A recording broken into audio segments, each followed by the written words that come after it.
So hi you guys, this is a place that I've been to before. It's a pretty big gravel occurrence. Sorry, I have to get my backpack on. And to my knowledge, cadaver dogs have never been in here. I'm roughly 5.5 miles northeast of the grain shed. And as you can see, you guys might recognize this area from videos where I've been here before. But you guys, this thing is huge. It's a couple of miles long, probably a quarter mile wide. At the widest spot, it's an old gravel occurrence and rail dump yard. And what I'm going to do is I'm just going to follow my dog.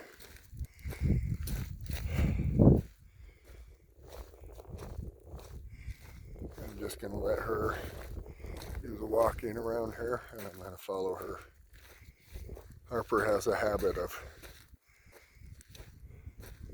finding remains of animals and rolling in them or picking up bones and stuff all the time.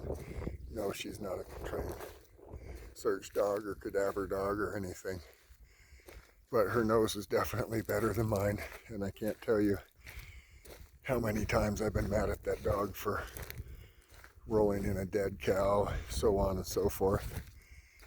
And she rode in the back of the truck all the way home when that sort of stuff would happen. But I'm going to spend some time just walking in this gravel occurrence. I parked the truck back there. Lance and I had been in here before, but you guys, this thing has never been searched to my knowledge by trained professionals with cadaver dogs, and you guys, this has always been a high probability area to me. I'm going to start concentrating on this gravel occurrence and the backside of that mountain right there. It's called Pigeon Mountain. And I came in here today in two-wheel drive the whole way. There was more moisture on the access road than I've ever seen. Even more so than the first week that I came in here after the individual went missing. Yeah, I'm gonna follow her down in here. As you can see, it's within a 10-mile radius of both places, Dylan's farm and what's called the grain shed.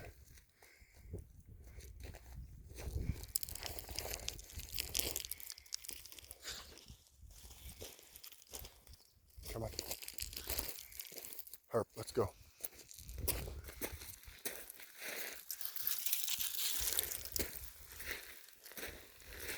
And there's mound after mound in this area like this, you guys. And do I think Brenner would have packed a body in here? No. But there's a road on the upper edge of that. And do I think that he would have just dumped remains? Yes. And I'm under the assumption at this point, you guys, that before we even started searching for the individual's remains, that they were probably already scattered.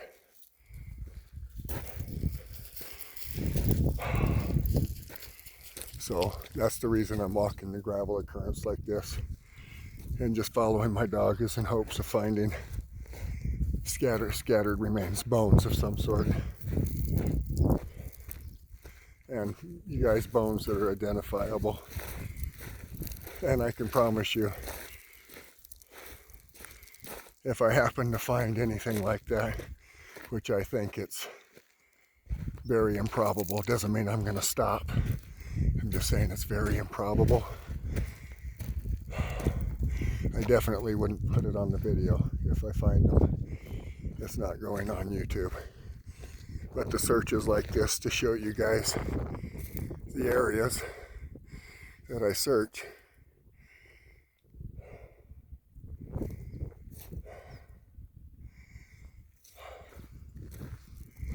and hopefully keep bringing awareness to what's going on here. I'm not going to give up on this.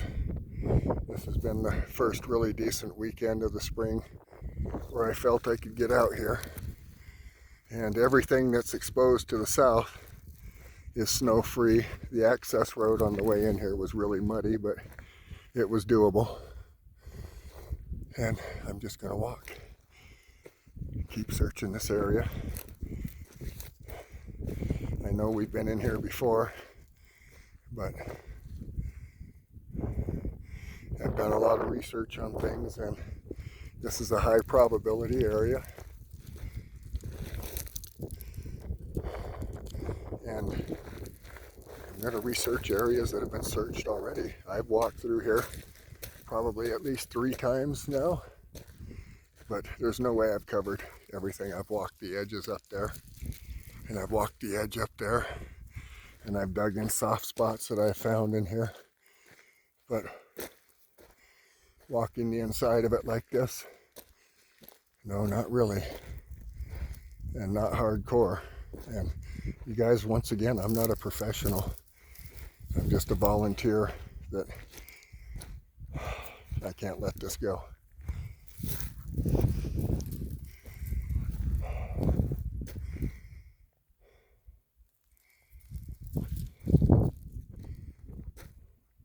I'm going to go up here to this old rail grade. Come.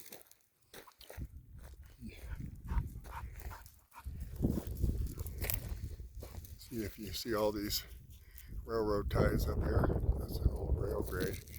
What they did here is,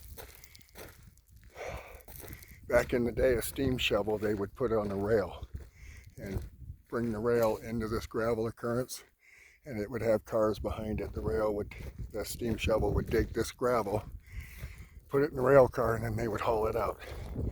And everywhere where they laid tracks is where the steam shovel would dig off to the side. As you can see, that's why we see these pits like this. And there was another rail grade right up in there at one time where they would just have branches in here and dig all this naturally occurring gravel out of here. And then after they were done with the gravel, of course, it turned into a dumping yard. That's what's with all the debris back that way. And you guys, once again, I don't think Brenner would have hiked back in here with remains, but I definitely think that he would have just backed up to a hill like that and dumped remains like garbage because he was a lazy bastard. You guys have no idea how angry I am at this. Something like this happening in the Montello area again.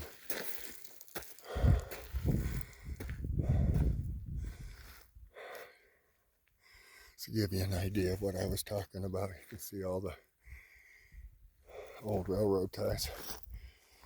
So old that they're not creosoted. They're made of redwood. These are called redwood ties. See that?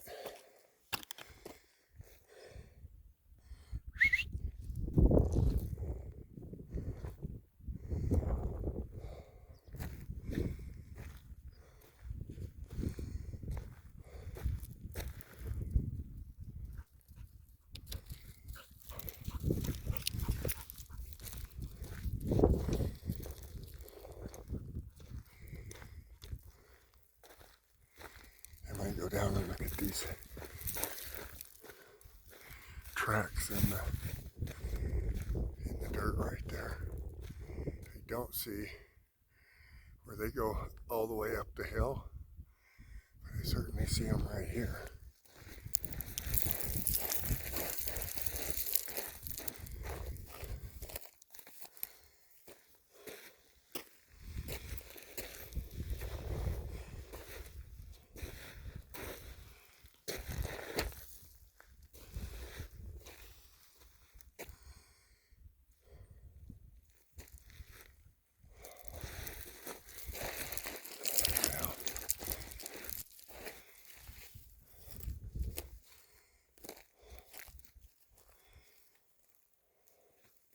And you guys, sorry if the quality of the video is bad. I'm just holding the phone in my hand.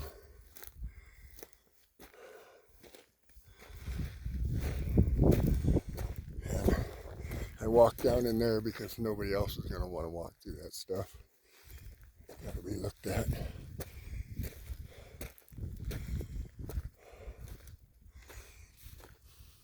Oh, there's the other parts to the prints right there. See where they go? Up the hill sideways.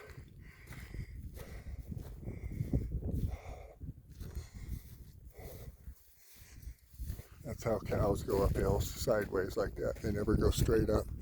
They're going switchbacks up the side of hills. They don't like walking steep.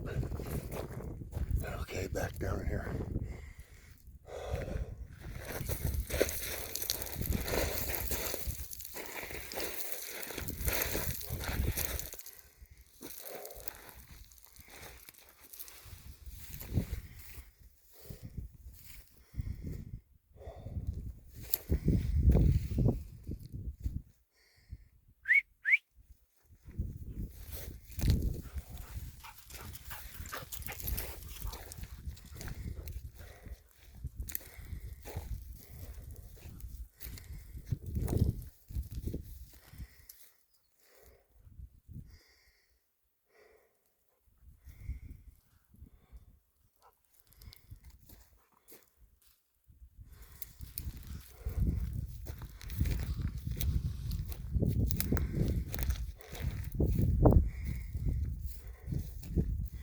Actually a good day to search. It's not too hot at all.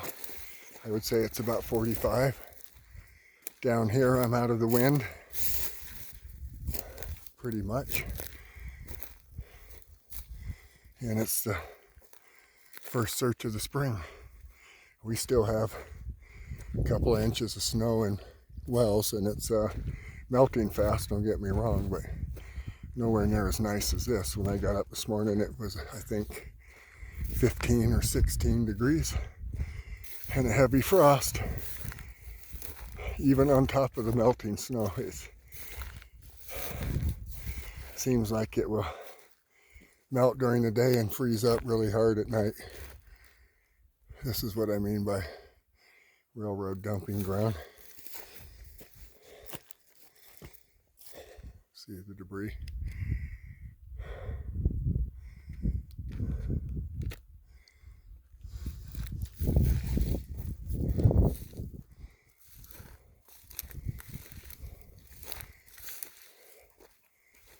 Walk through this little spot.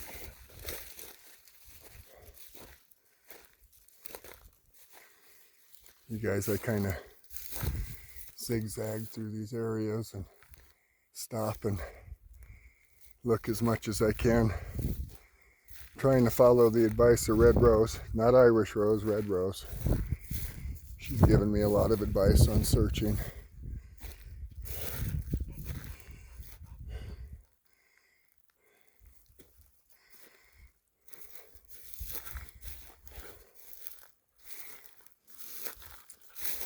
I think I'm in good enough shape to do search, but I don't think I'm in good enough shape to be a rescue person. Because I've been through a few back surgeries. My knees give out on me off and on. But walking and staying active is really good for me. And this is one way of doing it.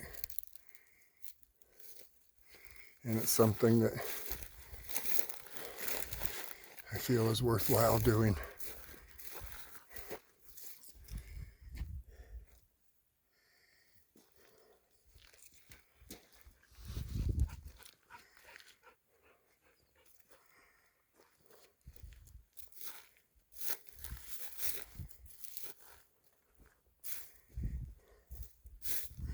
Yeah, see, I'm gonna just keep walking that direction.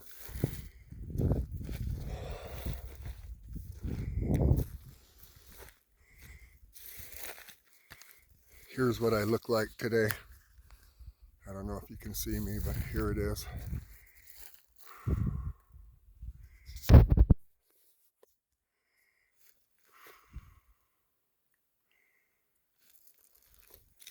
Harp, come girl.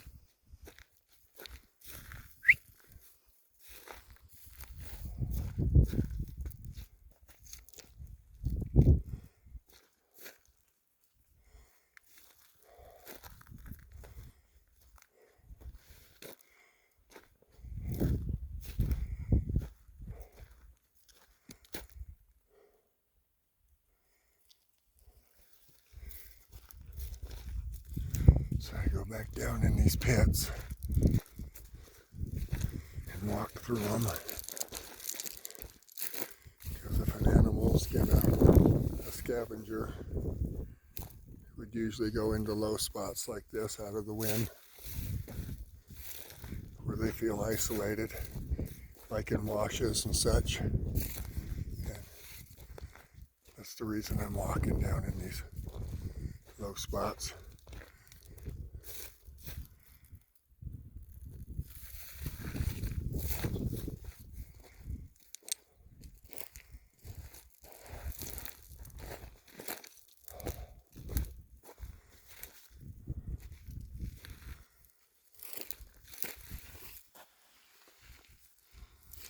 Oh boy, just a shiny rock. I thought it was something metal. Part to probably an oven, a brick oven on a locomotive or a steam shovel. A lot of this brick that we see in here, that's where it comes from, is the inside of steam driven engines. I think that's what that is. Look, that's pretty cool.